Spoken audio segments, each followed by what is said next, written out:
I am Libby, and this is my first TED Talk for the term. I like to think of myself as an avid reader and writer and an avid moviegoer. And as I've been applying to college as a film major, I've really been thinking about the storylines of movies that have come out over the last year or two, and how I've noticed that more often than not, if a movie comes out, it's based on a novel or a comic book or a true story or even just like a sequel to another movie, and that it's rare to see a movie that's completely original and not based on another story or like inspired by a character or anything. And I don't know if it's because I've been noticing it more recently or if this is an ongoing thing. But a couple of examples came to mind. I know several years ago, She's the Man came out, and it was knowingly based on Shakespeare's Twelfth Night, and I thought that was interesting. And other classic examples are the similarities between Harry Potter and Luke Skywalker from Star Wars.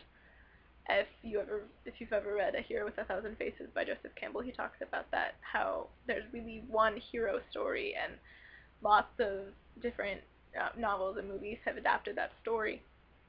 A recent example is Avatar came out in December, and when I saw it, I thought, wow, that's one of the most original movies I've ever seen. The visual effects were amazing. And then as I thought about it more, and as I read some online articles, I realized that the storyline almost matches exactly the storyline of Pocahontas. So I looked up the top 10 grossing films of 2010, so the top movies that made the most money.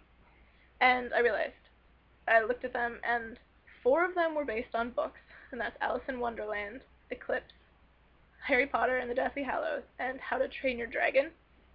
3 of them were continuations of old franchises, and that's Toy Story 3, Shrek Forever After, and Iron Man 2, which incidentally started as a comic.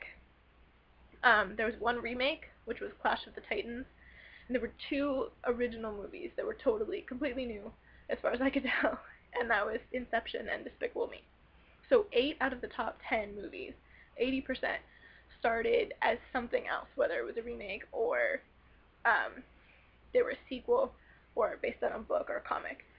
And it made me wonder, are these the top 10 movies because more people go to see a movie that has a familiar storyline to them, or is it because most movies are just based on something else?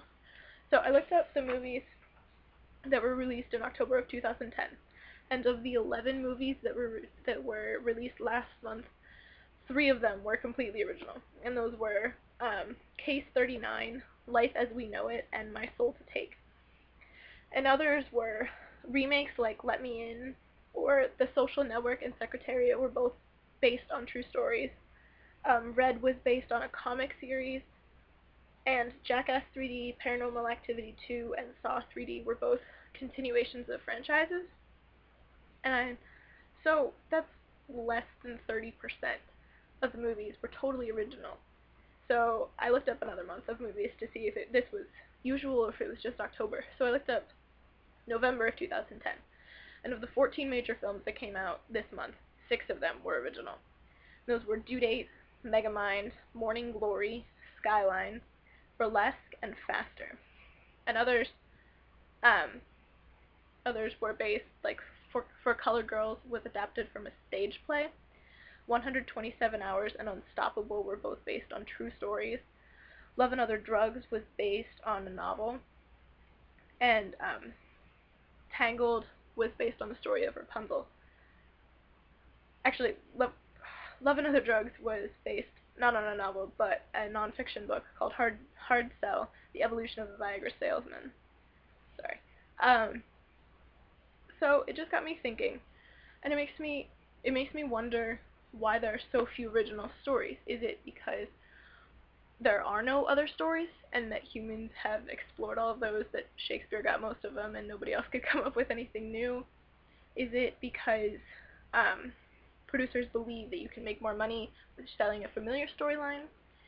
Is it because creativity is dead? Is it because the more creative people are writing novels and comics rather than screenplays? So it's a thought.